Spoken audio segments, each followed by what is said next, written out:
Mheshimiwa Waziri Mkuu, taaluma ya ualimu ndio taaluma pekee ambayo humtengeneza mtu awe bora kuliko hata ualimu wenyewe. Mwalimu wakati wote hupambana kumfanya mtu kuwa bora kuliko hata yeye. Hujinyima muda wake na nguvu zake zote kumtengeneza mtu kuwa mume bora ama kuwa mke bora wa familia fulani, na baadaye pengine kuwa mzazi bora. Humfanya mtu kuwa raia mwema kwenye nchi.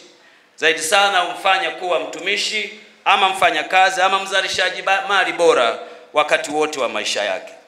Hii ni taaluma ambayo tunaamini kuwa ni taaluma ya uumbaji wa pili.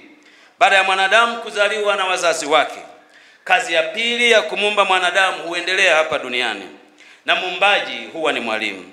Mwalimu ndiye anayetoa mwelekeo wa maisha ya kila mtu, na ukiona jamii yoyote yenye ustaarabu na kustaarabika haihitaji kupiga ramli kujua nani chanzo chake, ni mwalimu ndio sababu yake. Ndio maana wasomi waliotutangulia huko nyuma waliwahi kusema, ukitaka kuliua taifa lolote ama kulifanya lionekane duni wakati wote, basi hatua ya kwanza huwa mwalimu au huwa ualimu pamoja na taaluma ya ualimu.